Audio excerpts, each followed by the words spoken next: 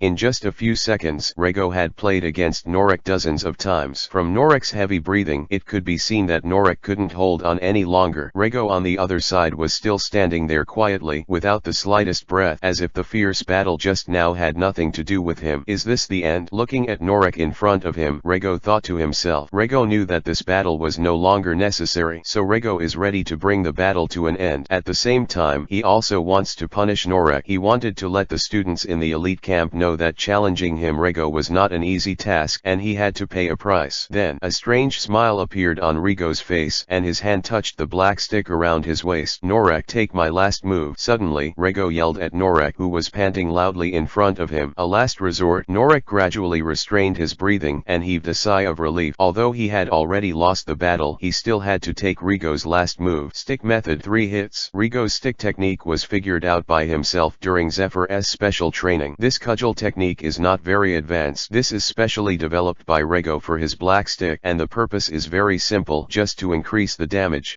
In the face of Rigo's attack, Norek seemed to want to say something, but soon he was speechless. With his physical strength declining, Norek could no longer keep up with Rigo's movements. It is precisely because of this that Rigo's final blow was easily achieved. With a scream, Norek covered the back of his head with his hands. His eyes were red, and there seemed to be tears in the corners of his eyes, and his mouth was wide open, but he didn't make any sound. After 6 or 7 seconds, Norek began to take a deep breath. At the same time, Norek began to cry uncontrollably.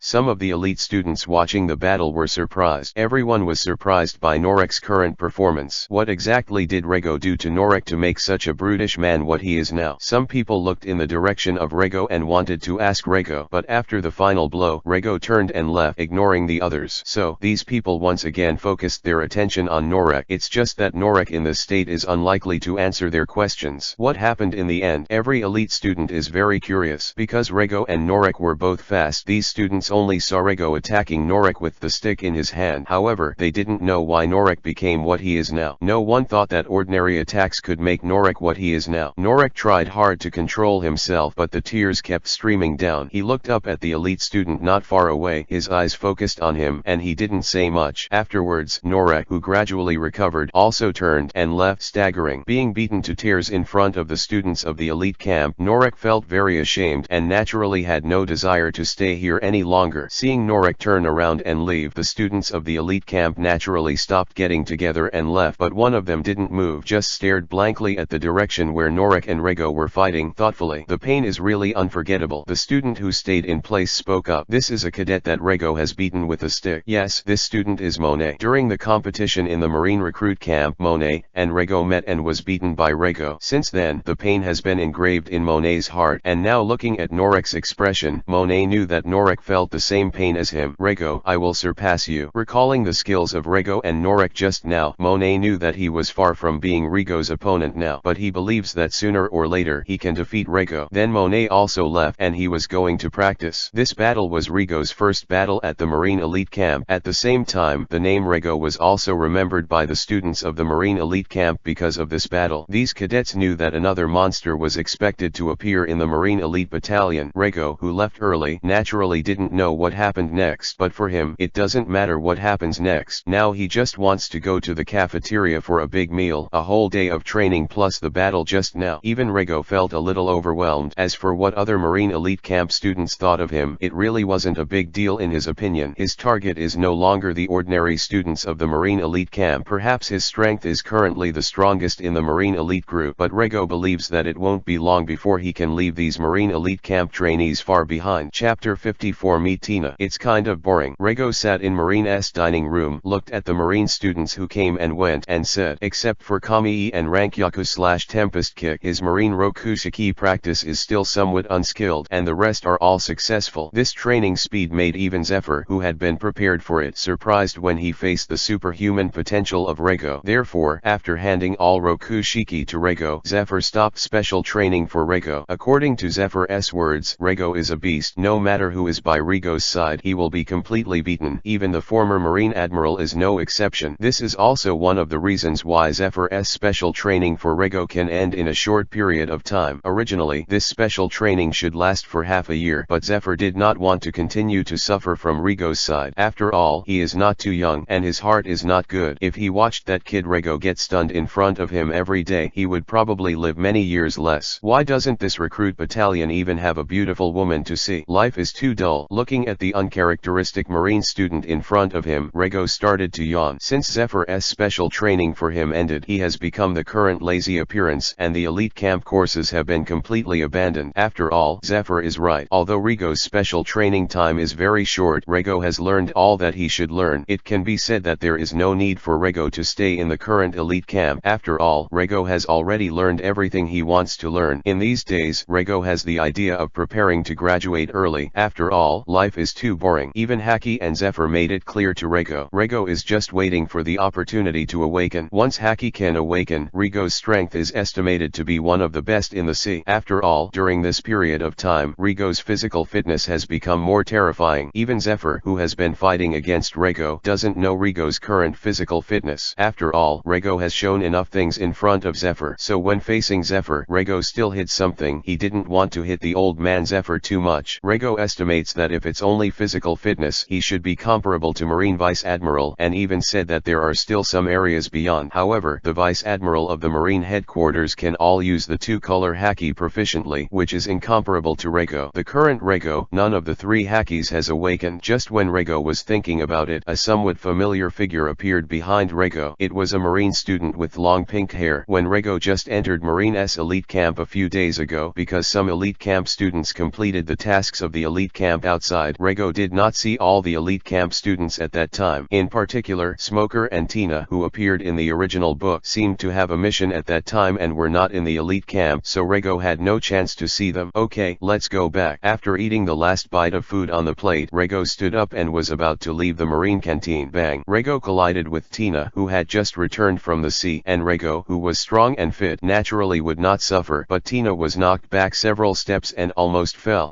Tina is very dissatisfied. Looking at Rego, who just bumped into her, Tina said. At this time, time, Tina did not have a proud figure as she appeared in the anime later. The current Tina is not only not plump but also a little thin, and it is completely impossible to see that she is a trainee trained in the Marine Elite Camp. However, there is one thing Tina does resemble her in the future comics, and that is the lady's cigarette in her mouth. Maybe it has too much contact with Smoker, but Rego didn't see Smoker nearby. Maybe their mission was different. Smoker hasn't come back yet. Maybe have some fun these last 2 days. Facing Tina's gaze, Rego didn't care at all. After all, in the elite camp recently, Rego has received a lot of attention, so that he, the otaku in the past, can completely ignore the gazes of those people. It's better for girls to smoke less cigarettes. Rego walked quickly to Tina's side, reached out and pulled out the cigarette in Tina's mouth, threw it aside, and said. For a while, the entire dining hall became quiet. Even Tina was stunned when faced with Rego's unreasonable move. When Tina and Rego collided just now, the two of them had already been targeted by other students. After all, whether it is Rego, who entered the elite camp with an absolute advantage not long after joining the recruit camp, or Tina, who is considered a strong person in the elite camp where strong people gather, they are all worthy of attention in the minds of the students.